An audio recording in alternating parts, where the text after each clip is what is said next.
আসসালামু আলাইকুম। আশা করি সবাই ভালো আছেন। একদিন পর ডিউটি শুরু করলাম। কালকে ডিউটি করি নাই, কারণ একটু প্রবলেম ছিল, তাই ডিউটি করতে পারি নাই।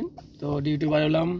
কাস্টমার 5টার গাড়ি নিয়ে আসলো, 5টা কাস্টমার 5টায় ফোন দিছে, 4:10 ফোন দিল আমাকে। তো আমি বের হইতে একটু লেট হয়েছে, কারণ যেহেতু গতকালকে ঘুমোতে পারি নাই একটা প্রবলেমের কারণে। তো সে কারণে একটু ঘুম গেলাম। ঘুম থেকে উঠতে আমার 5টা বাজে গেছে। তো ঘুম থেকে উঠে 5টাতে গাড়ি নিয়ে অলরেডি টিপ মারলাম তিনটা টিপ মারলাম। 3টা টিপ মারছি বলতে 2টা বুকিং, একটা কাস্টমার। তো চলে এসছি এখন ময়দান থেকে এখন বুকিং আশায় বসে আছি। যদি বুকিং পাই তাহলে বুকিং নিয়ে যাব, আর না হলে হয়তো অন্যদিকে চলে যাব কাস্টমারের জন্য। কারণ এক জায়গাতে বেশিক্ষণ বসে থাকা যাবে না, তাহলে টাইম লস্ট মানে নাইট ডিউটি যারা করে তারা টাইম লস করা মানে কাজের অবস্থা খারাপ হয়ে যাবে। তো ওই জন্য বেশিক্ষণ টাইম লস করা যাবে না। তো দ্রুত পারা যায়, এখান থেকে চলে যেতে হবে। তো সবাই ভিডিওটা কন্টিনিউ করুন, ইনশাল্লাহ আছে কত টাকা ইনকাম হয় সেটাও দেখাবো আপনাদেরকে। তো অলরেডি আমার কিলোমিটার হয়েছে 36 কিলোমিটার অলরেডি চালাই ফেলছি। তো বাকি কত কিলোমিটার চালায় বা কত কিলোমিটার আজকে রিজিক আল্লাহ রাখছে সেটা আল্লাহ ভালো জানে। তো ময়দান থেকে একটা যাত্রী নিয়ে আসলাম, বিল আসছে 33 দারাম, কার্ডে পে করছে। তো এখন লোকেশন লাগাইছিলাম গোবল ভিলেজ যাব, কারণ এখানে 10 মিনিট অপেক্ষা করলাম, কোনো বুকিং আসে নাই। তো বুকিং না আসার কারণে এখন চলে যাব গোবল ভিলেজ, ওইখান থেকে একটা যাত্রী নেওয়ার চেষ্টা করবো। তো চলে যাচ্ছি গোবল ভিলেজের উদ্দেশ্যে। তো গোবর ভিলেজ যেতে পারি নাই। গোবর ভিলেজ অন্য দিবার সময় একটা বুকিং আসলো, টার্মিনাল 2 নিয়ে গেলাম। বুকিংটা রিসিভ করে টার্মিনাল 2 নিয়ে গেলাম। টার্মিনাল 2 থেকে আবার বুকিং পেলাম, কোম্পানি বুকিং দিলেন। তো টার্মিনাল 2 থেকে যাত্রী নিয়ে আসলাম মেরিনা।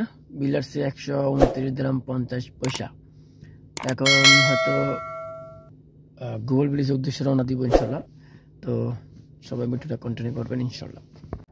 তো এয়ারপোর্ট থেকে যে যাত্রীরা নিয়ে গেলাম, তো যাত্রীরা নামা দিবার পরে আরেকটা যাত্রী পাই গেলাম। দেড় চলে আসছি হায়াত রেসিডেন্ট। প্রায় কিলোমিটার উঠছিল 37 কিলোমিটার। বিল আসছে 101 টাকা 50 পয়সা। তো হায়াত রেসিডেন্ট আমার কাস্টমার হয়, তো এখানে একটু অপেক্ষা করব, দেখে কাস্টমার পাওয়া যায় কিনা। যদি না পাওয়া যায় তাহলে চলে যাব অন্যদিকে। গোবর ভিলেজ থেকে একটা যাত্রী নিয়ে এসেছিলাম ডেরা সিটি সেন্টার। তো ওটা নামা দিবার পরে চলে আসছিলাম টার্মিনাল 2। টার্মিনাল 2 থেকে একটা যাত্রী নিলাম, 7 যাত্রী আসছি। বিল আসছে 117 টাকা। তো উনি আমাকে দিলেন 130 টাকা, 13 টাকা টিস পেলাম। তো এখন যেহেতু 7 আসছি, এখান থেকে কাস্টমার নেওয়া এলাও না। তো চলে যাবে এখন দুবাইতে। তো টোটাল আজকে এখন বাজে রাতের 1:14। আমি টোটাল 220 কিলো করে ফেলছি ইনশাল্লাহ। তো এখন চলে যাব দুবাইয়ের উদ্দেশ্যে, রওনা দিলাম দুবাইয়ের উদ্দেশ্যে। ফাইনালি কাজ শেষ করলাম। অলরেডি টাকা দেওয়া শেষ, মারাও শেষ, টাকা জমা দেওয়া শেষ। আজকে আলহামদুলিল্লাহ শুকরিয়া আল্লাহ দরবারে 221 কিলো কাজ করতে পারছি। কাজ সবসময় হয় না, যেদিন হয় আসলে এদিন হয়। তো জানি না কালকে কেমন কাজ হয়। যাক, তারপরও আল্লাহর উপরে আশাবাদী থাকি সবসময় যে আল্লাহ হয়তো ভালো কিছু রাখছে আমার জীবনে। তো এই হলো আজকে সারাদিনের কাজ। 5টা 5:30 বাজে বেরিয়েছিলাম, 3টা বাজে ডিউটি শেষ। 2টা বাজে ডিউটি শেষ গেছে।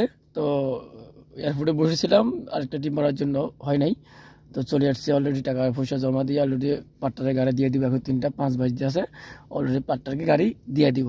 তো সবাই ভালো থাকেন, সুস্থ থাকেন, আল্লাহ হাফেজ।